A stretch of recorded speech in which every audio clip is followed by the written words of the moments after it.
Look at her. She's not even on the guest list. My sister's voice cut through the crowded ballroom like a knife. A few people turned. Then a few more.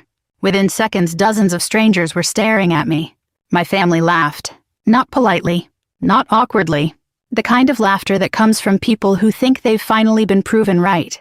My father folded his arms across his chest and shook his head. Some things never change. My mother sighed dramatically. She always has to make everything about herself. I stood alone near the entrance of one of the most prestigious military ceremonies in Washington, D.C., while my family watched me like I was some embarrassing stranger who had wandered in off the street. Then everything changed. A 4-star general stepped down from the stage. The room instantly fell silent. Hundreds of people watched him cross the ballroom floor. My sister smiled proudly. She thought he was coming toward her. After all, she had spent the last 6 months telling everyone she was practically military royalty because she was dating a colonel. The general walked right past her. His eyes never left mine. My sister's smile vanished. My father's face tightened. And then the general stopped directly in front of me. He stood perfectly straight. The entire room seemed to stop breathing. Then he saluted. Not casually. Not politely. A full military salute. "Admiral Carter," he said. His voice echoed through the ballroom. "Your seat is in the front row." The silence that followed was so complete I could hear the air conditioning humming above us. My family's faces drained of color. My sister looked like she might collapse. And for the first time in my life, even my father couldn't speak. 22 years earlier, he had been very different. Or maybe he hadn't. Maybe I had simply been too young to see him clearly.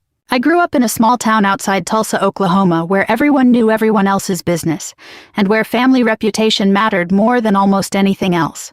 My father, Richard Carter, cared deeply about appearances. He wanted success, recognition, admiration. The problem was that he only saw those qualities in one of his daughters, Sarah, my older sister. Sarah was beautiful, outgoing, and naturally gifted at making people like her. Teachers adored her. Neighbors praised her. Relatives constantly compared me to her. "Why can't you be more like Sarah?" I heard that sentence so many times growing up that eventually it became background noise. Sarah made honor roll. Sarah won beauty pageants. Sarah was homecoming queen. Sarah got accepted into a prestigious university. And me, I liked discipline, structure, challenge. While Sarah dreamed about attention, I dreamed about service. I spent afternoons reading military history instead of fashion magazines. I ran before sunrise. I worked harder than anyone around me, yet somehow that never counted. Whenever I achieved something, it was treated like an inconvenience. When I won a statewide leadership scholarship during high school, my father barely looked up from his newspaper. When Sarah won second place in a local beauty competition, he threw a party. I remember standing in our kitchen afterward. I was 17. My scholarship letter sat folded in my pocket. "Dad," I said quietly. He looked up. "What? Why are you never proud of me?" The question escaped before I could stop it. For a moment he just stared. Then he laughed. Not cruelly. Almost casually. As if the answer were obvious. "Because you've never given me a reason to be." Those words followed me for years. Even now I could hear them clearly. "Because you've never given me a reason to be." I joined the Navy less than a year later. The argument that night was one of the worst fights our family ever had. My father wanted me to stay close to home.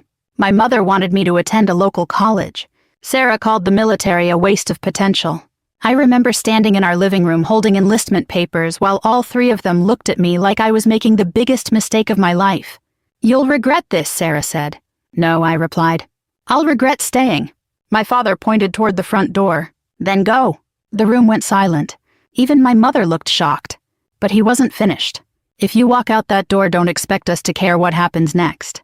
I stared at him, waiting, hoping, praying he would take the words back. He never did. So I picked up my duffel bag, opened the front door, and left.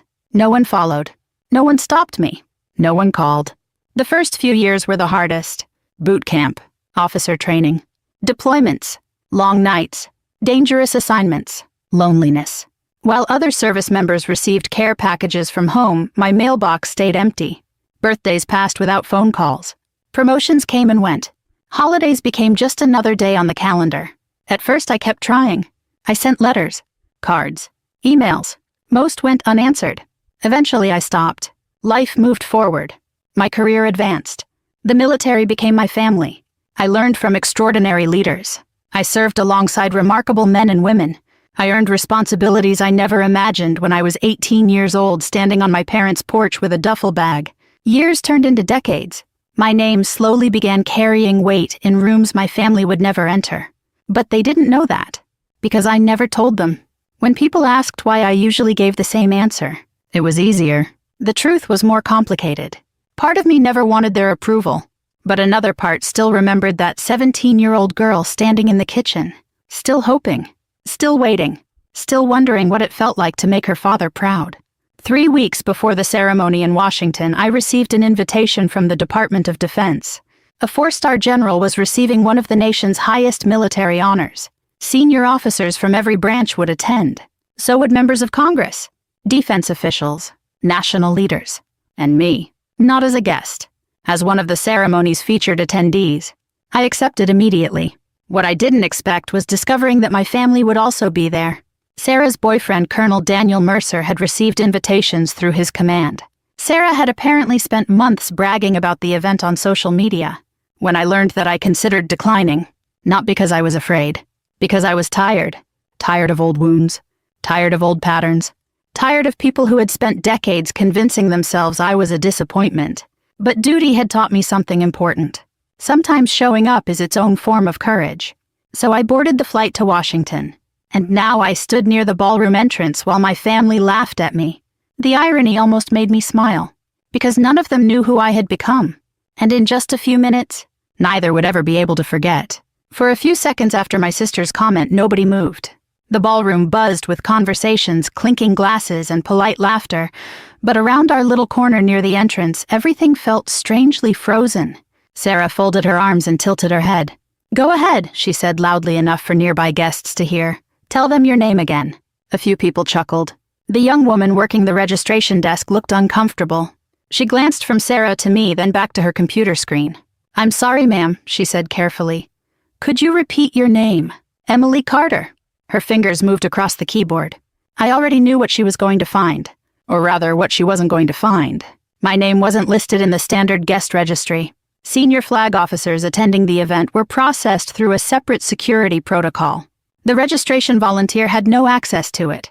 But explaining that would have accomplished nothing. Not here. Not with them. The volunteer frowned. "I don't see a listing." Sarah immediately laughed. "There it is." My mother's shoulders relaxed as if a mystery had finally been solved. "I told you." My father shook his head. "Emily, for once in your life, can you stop creating scenes?" I almost laughed at the absurdity of that statement. Creating scenes. For 22 years, I had been doing the exact opposite. I had attended family gatherings quietly, accepted insults quietly, accepted exclusion quietly, accepted disappointment quietly. But in my family's version of reality, my mere presence somehow always became a problem. Sarah stepped closer. She was wearing an expensive emerald dress that probably cost more than my first car. She looked polished, confident, victorious, the way she always looked when she thought she had an audience. "You know what's sad?" she asked. I said nothing. She smiled. "You still haven't figured it out." "Figured out what?" "That nobody wants you around." The words should have hurt. Years ago they would have. But something happens after enough time passes. Old wounds eventually become scars. You remember the pain, but you no longer bleed from it. I simply looked at her, and for a brief moment I noticed something I had never fully appreciated before. Sarah wasn't happy. Not really. Happy people don't spend their lives trying to prove someone else is beneath them. Happy people don't need audiences. They don't need victims. They don't need constant validation. Sarah had spent 22 years competing against a sister who wasn't even playing the game. The realization almost made me feel sorry for her. Almost. "Are we done?" I asked calmly. That only irritated her more. "You always do that." "Do what?" "Act like you're above everyone." I nearly smiled. If only she knew. Before she could continue, a voice interrupted. "Sarah." Colonel Daniel Mercer approached from across the room. Tall, athletic, confident. The kind of officer who naturally attracted attention. He had spent over 2 decades in uniform and carried himself accordingly. Unlike Sarah, however, he immediately sensed something was wrong. "What happened?" Sarah pointed toward me. She showed up without an invitation. Daniel glanced at me, then at the registration desk, then back at me. His expression became thoughtful, not hostile, just curious. I recognized the look. Military officers spend years learning how to assess situations before reacting. It was one reason Daniel had risen as far as he had. Did security stop her, he asked. Number. Did anyone ask her to leave? Number. He nodded slowly. Then maybe we should let the staff handle it. Sarah clearly didn't appreciate that answer. Before she could argue, my father stepped in. Daniel, you're being polite? He gestured toward me. Trust me, this is what Emily does. What does she do? Shows up where she doesn't belong. The sentence landed harder than my father intended. Not because it hurt. Because it revealed something. Daniel's eyes shifted toward him. For the first time, he seemed uncomfortable. Good officers pay attention to details. And in that moment, my father had revealed far more about himself than about me. The registration volunteer looked increasingly nervous.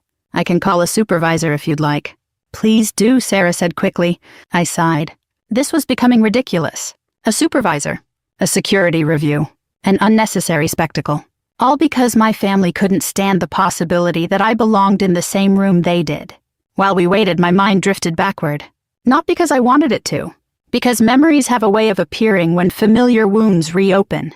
I remembered my high school graduation. Sarah had received an academic award that year. The family took dozens of photographs. When I graduated from officer candidate school 2 years later, nobody came. I remembered my first promotion. The excitement. The pride. The desire to share the news. I had called home. My mother answered. After less than 3 minutes, she handed the phone to Sarah because she was busy. I remembered Grandma Evelyn, the one person who never treated me like an afterthought.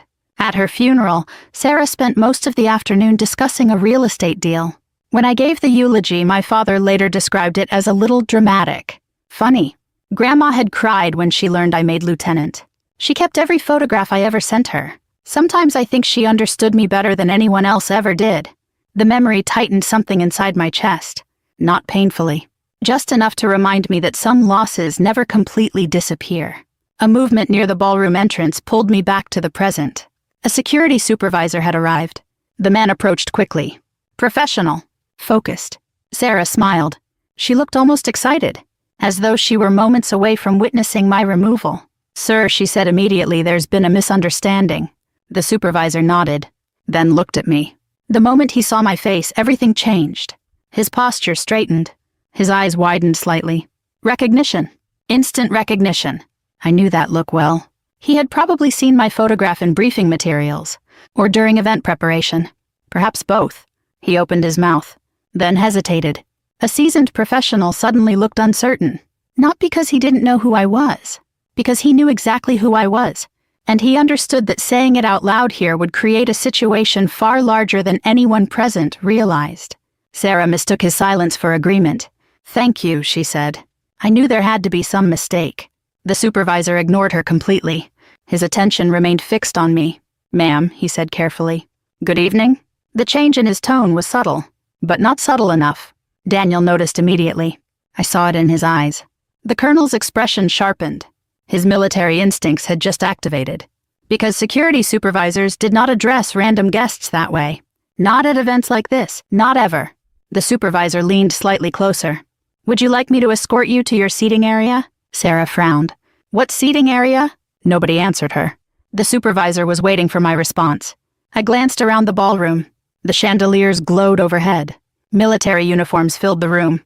Senior leaders from every branch moved through clusters of guests. The ceremony would begin soon. I could leave now. Avoid the drama. Avoid the confrontation. Avoid everything. Part of me wanted to. Then I looked at my father, for just a second, and I remembered the last thing he said before I left home. You never gave me a reason to be proud. I wasn't here for revenge. I wasn't here for validation. But I was done shrinking myself to make other people comfortable. No, I said. The supervisor nodded. As you wish, ma'am. He stepped back.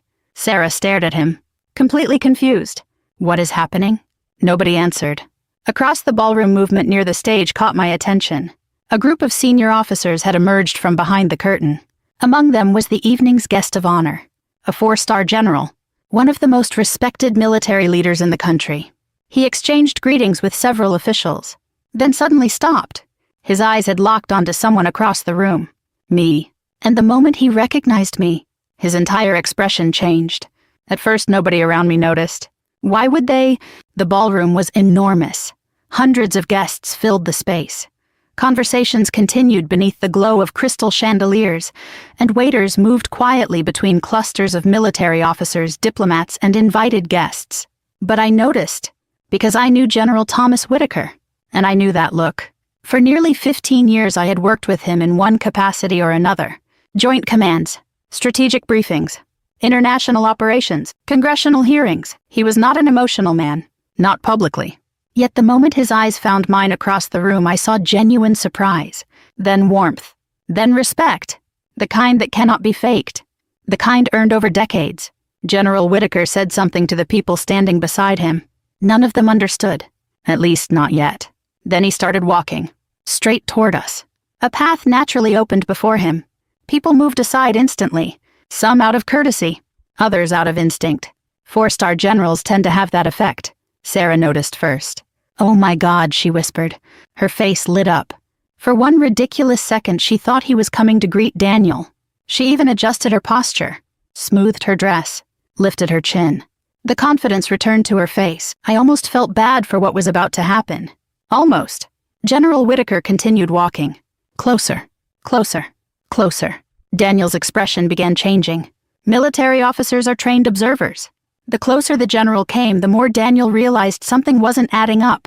The general wasn't looking at him, wasn't looking at Sarah, wasn't looking at anyone in our group. His eyes were fixed on me. Daniel's face tightened. My father noticed. My mother noticed. Sarah noticed. The atmosphere shifted. Not dramatically, just enough. The kind of subtle change that happens seconds before a thunderstorm arrives. Then General Whitaker reached us. The entire area seemed to fall silent. Conversations nearby faded. People turned, curious, watching, waiting. The general stopped directly in front of me. For one brief moment, nobody moved. Then he smiled. "Emily." I returned the smile. "Good evening, General." The people around us looked confused. Very confused. Because senior military leaders rarely addressed strangers by their first names. Not in public. Not at events like this. General Whitaker glanced toward the registration desk, then toward the security supervisor. He immediately understood what had happened. A faint look of amusement crossed his face. "Having trouble getting inside?" "A little." The general chuckled. Several people nearby looked shocked. They probably couldn't remember the last time they'd heard Thomas Whitaker chuckle. Then everything changed. The general stepped back, straightened, and rendered a formal salute. The room froze. My mother gasped. Daniel's eyes widened. My father looked genuinely confused. The security supervisor instantly snapped to attention. Several nearby officers followed. The sound of shoes clicking against the marble floor echoed through the ballroom. Then came the sentence that changed everything. "Admiral Carter." The words rang through the silence. "Your seat is in the front row." Nobody moved. Nobody breathed. Nobody spoke. It felt as though the entire ballroom had stopped functioning. My sister blinked once, then twice, like her brain was refusing to process what it had just heard. My father's face drained of color. My mother looked at me, then at the general, then back at me again. The expression on her face reminded me of someone staring at a magic trick they couldn't explain. Sarah laughed nervously. It sounded forced, thin, desperate. "Number." Nobody answered. She looked at Daniel. "Number." Daniel didn't respond either. Because unlike Sarah, he understood military ranks. And unlike Sarah, he knew a 4-star general would never accidentally call someone admiral. Not ever. I slowly returned the salute. The room remained silent. Then General Whitaker gestured toward the front of the ballroom. "Come on." I nodded. And together we started walking. That's when the whispers began. Tiny at first, then spreading outward, like ripples in water. "Did he say Admiral? Who is she?" "Carter. Admiral Carter." I know that name. People started pulling out phones. Looking up information, searching, verifying. Because in Washington, certain names carry weight. And once someone recognized one of those names, the reaction spread quickly. I heard a woman whisper nearby, "Oh my God." A man beside her looked equally stunned. "She chairs the Pacific Strategic Council." "No way." "Yes." Another voice joined in. "She testified before Congress last year." The whispers multiplied. Every sentence hit my family like another hammer blow. Because they weren't hearing compliments, they were hearing proof. Proof that they had spent years believing a story that wasn't true. Proof that the daughter they dismissed had built a life they knew absolutely nothing about. As General Whitaker and I moved toward the front, more senior officers approached. A Navy Vice Admiral greeted me first, then a Marine General, then an Air Force Lieutenant General. One after another. Handshakes, smiles, respect, professional familiarity.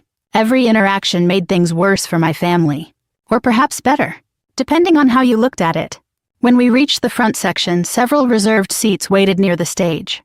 The best seats in the ballroom. Not merely close. Important. I took my seat. General Whitaker remained standing beside me. The ceremony had not officially begun yet. People were still arriving. More leaders continued entering the room. Several stopped to greet me. Others nodded respectfully from across the ballroom. One retired admiral crossed half the room just to shake my hand. "Good seeing you again, Emily." "You too, sir." I caught movement near the back. Sarah, still standing exactly where I'd left her. She looked frozen. Completely frozen. The smug confidence that had defined her for decades was gone. In its place sat something I had never seen before. Uncertainty. For perhaps the first time in her life, Sarah had lost control of the narrative. For years, she had been the successful sister, the admired daughter, the center of attention. Now the spotlight had shifted, and she didn't know what to do. My father looked worse, far worse. Because unlike Sarah, he wasn't merely confused. He was remembering. I could see it happening. Every dismissal, every insult, every moment he'd chosen one daughter over the other. All of it returning, one memory at a time. The stage lights brightened. The ceremony was about to begin. An announcer approached the podium. The ballroom gradually settled. Conversations faded. Guests took their seats. My family remained near the back. Not because they wanted to. Because nobody had invited them forward. The irony wasn't lost on me. 22 years earlier, I had been the daughter who didn't belong. The daughter nobody wanted around. The daughter who supposedly never gave her father a reason to be proud.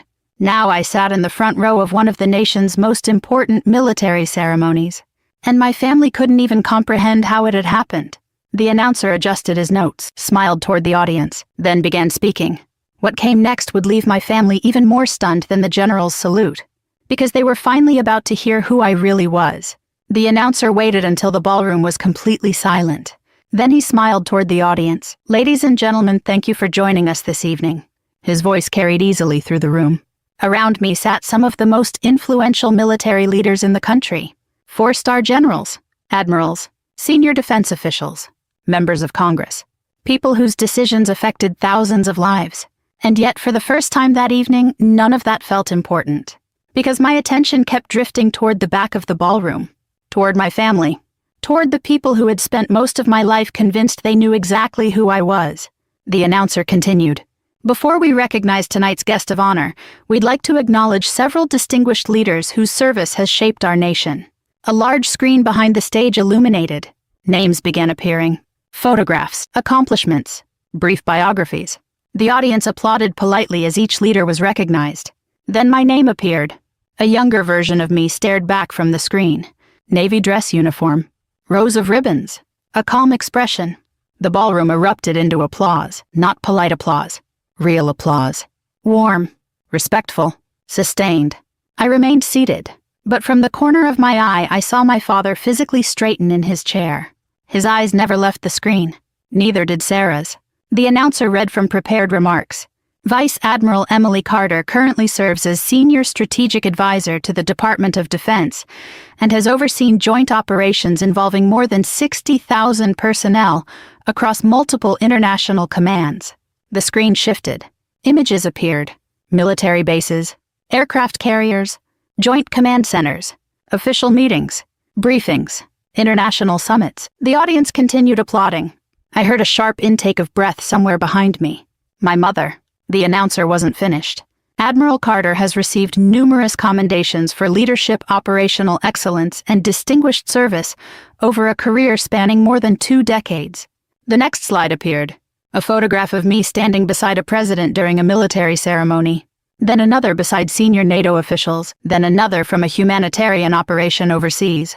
The room remained silent except for the announcer's voice. Her leadership has directly impacted military readiness, international security cooperation, and crisis response operations around the world. The applause returned. Longer this time. Stronger. I glanced back again. My father's face had gone pale. Not embarrassed. Not angry. Pale in the way people become pale when reality suddenly collides with a belief they've carried for years. Because every image on that screen contradicted the story he had told himself about me. The unsuccessful daughter. The difficult daughter. The disappointment. None of those labels fit the woman now being introduced. The announcer eventually moved on. The ceremony continued. Several speakers delivered remarks honoring General Whitaker's career. Stories were shared. Achievements celebrated. The audience listened attentively. Yet during breaks between speeches, people kept approaching my seat. Senior officers, defense officials, retired commanders, men and women I had worked alongside for years. Each greeting seemed to deepen my family's confusion. One retired Marine general stopped to shake my hand. "Still remember that briefing in Okinawa," he said. I laughed. "I'm trying to forget it." He grinned. "We all are." The audience laughed with us. Another officer stopped by. Then another. Then another. At one point, a senator crossed the aisle specifically to speak with me. None of it was intentional. None of it was meant to impress anyone. This was simply my life. The life I had built while my family wasn't paying attention. The realization seemed to be destroying them. Halfway through the ceremony, another speaker approached the podium. A retired admiral, someone I respected deeply. His prepared remarks focused mostly on General Whitaker. Then, unexpectedly, he shared a story. "One thing people may not know," he said, glancing toward me, "is that some of our most successful leaders never seek recognition." The audience listened. The admiral smiled. "Years ago, during a difficult operational crisis, a young commander quietly solved a problem that prevented a major international incident." A few people chuckled. "She then spent the next 3 months making sure everyone else received credit." More laughter. His eyes settled on me. That commander was Emily Carter. I immediately shook my head. The audience laughed again. But then the admiral's expression softened. "That's who she is." The room applauded. I felt slightly embarrassed.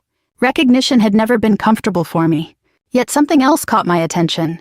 My father was staring, not at the stage, at me, and there was something in his eyes I had never seen before. Regret, real regret, the kind that arrives too late. As the ceremony continued, more pieces of the past slowly surfaced. Not publicly, inside my own mind. Memories, choices, sacrifices, things my family never knew, like the hospital bill. 6 years earlier, my mother had undergone emergency surgery. I learned about it through a distant relative. Insurance hadn't covered everything. The remaining balance was significant. My parents never knew an anonymous donor paid it. I never told them. There seemed no point. Or the mortgage issue. A decade earlier, my father nearly lost his house after a business investment failed. Someone quietly purchased the debt and restructured the payments. Again anonymously. Again without explanation.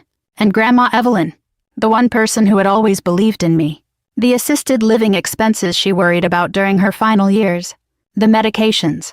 The care. The additional support. Every month funds appeared. No questions asked. No credit requested.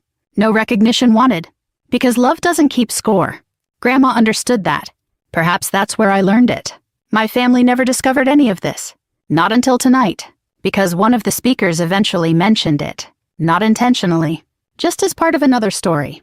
A story about military families supporting communities. The speaker casually referenced several anonymous charitable contributions connected to me. The details were vague, but specific enough. I saw my mother's expression change first. Then my father's. Then Sarah's. Slowly. Painfully. The pieces began fitting together. The surgery. The mortgage. Grandma. The silence at their table was absolute. No one spoke. No one moved. The truth had finally arrived. Not dramatically. Not through confrontation. Not through revenge. Simply through facts, and facts can be devastating. Especially when they expose decades of wrong assumptions. Near the end of the ceremony, the audience rose for a standing ovation honoring General Whitaker. Hundreds of people stood, applauded, celebrated. When the applause finally ended, guests began gathering their belongings. Conversations resumed. People moved toward exits. The formal portion of the evening was over. I remained seated for a moment, watching, thinking, breathing. Then I saw my father stand. His movements looked slower than I remembered. Older, heavier. The confident certainty that once defined him seemed gone. He looked toward me, hesitated, then started walking. For 22 years, he had never once crossed a room to reach me. Tonight he did, and somehow that frightened him more than anything else that had happened. The ballroom had begun to empty. Clusters of guests lingered near the exits, exchanging handshakes and final conversations. Military aides collected folders, officers gathered around General Whitaker, staff members quietly started clearing tables. Yet in the middle of all that movement, my attention remained fixed on one thing: my father. He was walking toward me, slowly, as though every step carried the weight of the last 22 years. For most of my life, Richard Carter had been the strongest person in every room he entered. Confident, certain, unshakable. Tonight he looked like a man who no longer trusted his own memories. I stood as he approached. For a second, neither of us spoke. The noise of the ballroom faded into the background. My father opened his mouth, closed it again, looked away, then finally managed to say my name. Emily. His voice cracked. Just slightly, but I heard it. The same man who had once ordered me out of his house now seemed unable to find enough strength to complete a sentence. I waited. Eventually, he took a slow breath. I don't know where to start. Neither did I. There wasn't a guidebook for moments like this. No military training prepares you for standing face to face with the person whose approval you chased for half your life. My father glanced toward the stage, then back at me. You really are an admiral. I almost smiled. After everything that had happened that evening, that was somehow the thing he chose to say. Yes. His eyes lowered briefly. I didn't know. Number. I really didn't know. I know. Those words seemed to hurt him more than anger would have, because there was no accusation in them, only truth. And truth can be difficult to argue with. For a long moment he simply stood there. Then his shoulders sagged. Not dramatically. Just enough. Enough to reveal the years. Enough to reveal the regret. Enough to reveal the man behind the pride. I was wrong. The words came out quietly. I wasn't sure I had ever heard my father say them before. Not once during my childhood. Not once during my teenage years. Not once after I left home. Yet here they were. 3 simple words. I was wrong. He looked directly at me. I was wrong about you. Something shifted inside my chest. Not forgiveness. Not anger. Something more complicated. Because I had imagined this moment 1,000 times when I was younger. The apology. The acknowledgement. The admission. Back then I thought it would heal everything. I thought it would erase the years. The loneliness. The rejection. The silence. But standing there now, I realized something important.